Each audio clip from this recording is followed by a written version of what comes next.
SCP-7303. H is for health. The average person puts a lot of faith in professionals to know what they're talking about on their professional subject. In general, you'd hope your mechanic knows cars, your plumber knows pipes, your electrician knows circuits, and your doctor knows medicine. Mistakes can and do happen, however, and as Seinfeld once said, someone is graduating at the bottom of these classes. SCP-7303 is about doctors and misdiagnoses, a horrific scenario that's very much like watching a train wreck in slow motion, with no way to stop it from occurring. Let's take a look. SCP-7303 is a behavioral phenomenon in which a medical professional will diagnose a patient with a non-existent health condition, specifically an asymptomatic variant of a condition where no such variant exists. Affected medical professionals are resolute in their diagnosis and cannot be persuaded that their assessment is incorrect or that treatment is unnecessary.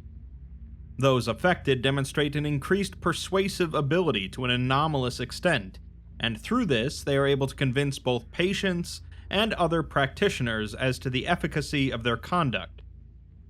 Documentation of treatment has a mimetic effect, dissuading the querying or challenging of the actions undertaken under the influence of 7303.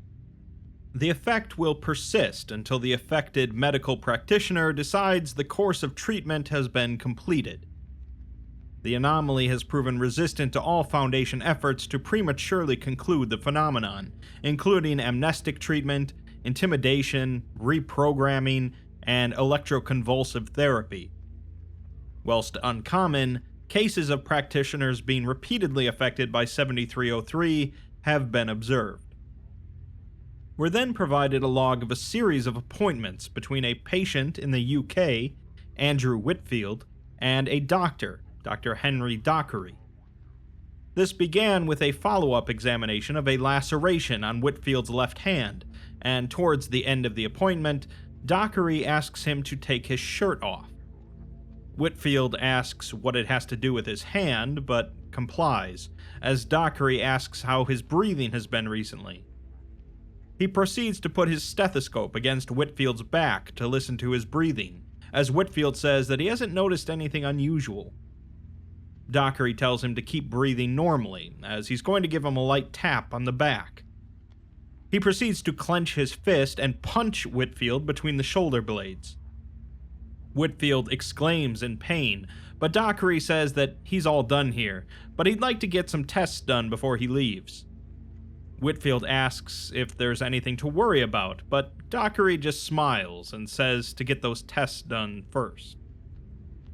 Several weeks later, at a follow-up appointment, Dockery informs Whitfield that he has cancer. As Whitfield fumbles in his jacket pocket for his phone to call his wife, Dockery continues, saying that he has a very rare form of cancer, asymptomatic lung cancer. It's just as dangerous as the common forms of cancer, but lacks many of the telltale symptoms, so they were lucky to have caught it. Whitfield pauses and asks how it's different from normal cancer. Dockery explains that he had his suspicions when he noticed the lack of blood he was coughing up when he came in for his appointment. That's a classic sign of asymptomatic lung cancer. With symptomatic lung cancer, he'd be coughing up blood, wheezing, feeling breathless, but the asymptomatic variant is very hard to spot.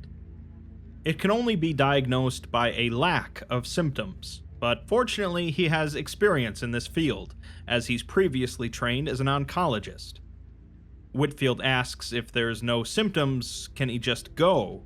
But Dockery tells him no, there's an aggressive, expanding cancer within his body, and if he walks out that door now, he will die. He then tells him to call his wife. Following this initial diagnosis, Whitfield met with Dockery again to discuss treatment options. When Whitfield arrives, however, Dockery ponders what the two are here to discuss, before Whitfield reminds him about his cancer. Dockery explains that with normal cancer, he would have tumorous growths throughout his body, growing like weeds. One of the primary methods of treatment would be surgery, physically excising the cancer from your body. They can't do that with his cancer, however, since there are no tumors, so they need to explore other options.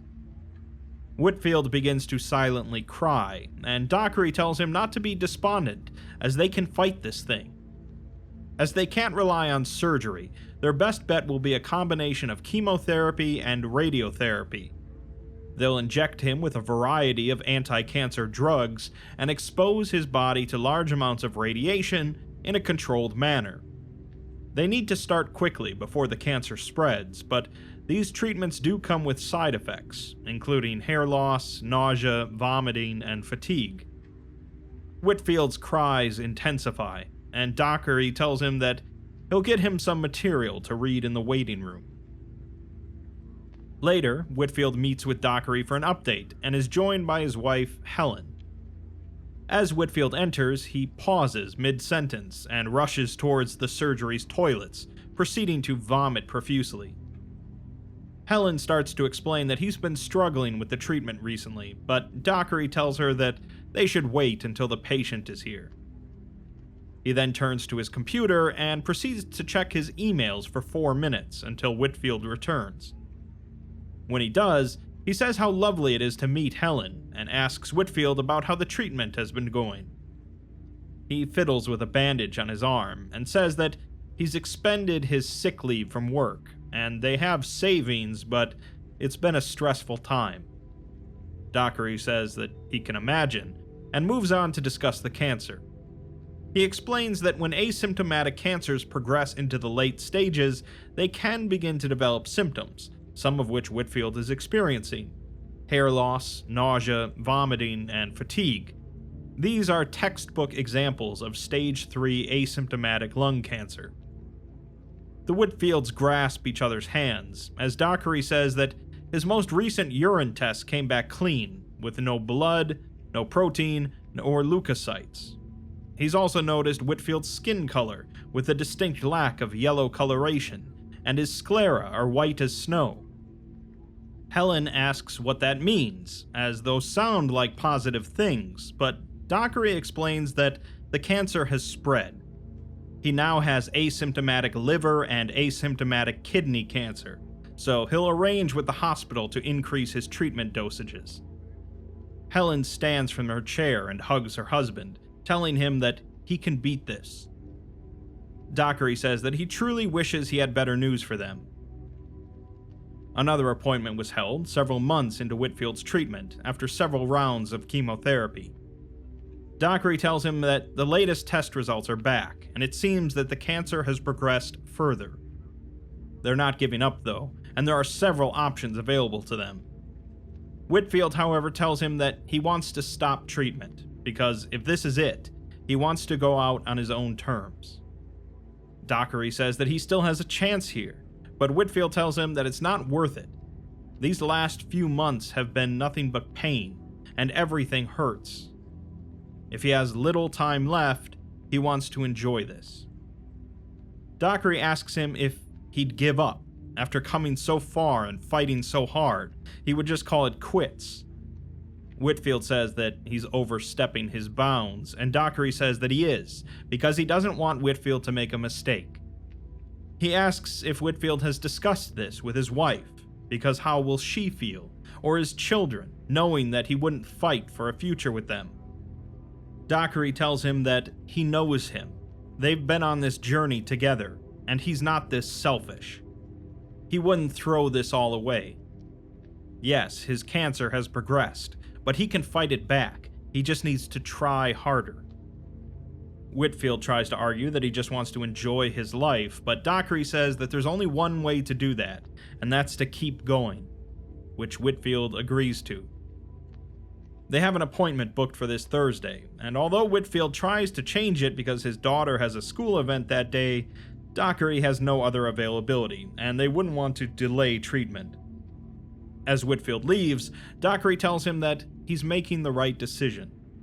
Of the two of them in this room, he's the doctor, and they'll get him all fixed up. Later, following successive rounds of chemotherapy, Whitfield collapsed, unconscious, suffering from severe treatment-related toxicity. He was taken to a general hospital for treatment, and 3 days after his admission, Whitfield was visited by Dr. Dockery. Whitfield lays unconscious in a hospital bed and has not regained consciousness since his admission. A feeding tube, an IV, a heart rate monitor, and a respirator have been fitted to him, and he's surrounded by machines, beeping intermittently. Dockery enters the room and approaches the bed, kneeling down next to Whitfield's ear. He tells him that he promises that he did everything he could. He then proceeds to stand in silence over Whitfield for 5 minutes before exiting the room. 4 hours later, Whitfield passed away. Current Foundation estimations stand at 82.1% of medical professionals worldwide experiencing SCP-7303 over the course of their careers. Due to the impact active intervention in 7303 instances would have on medical services, and the level of Foundation resources required for proactive containment, the Ethics Committee has deemed the occurrence of 7303 an acceptable deviation from normality.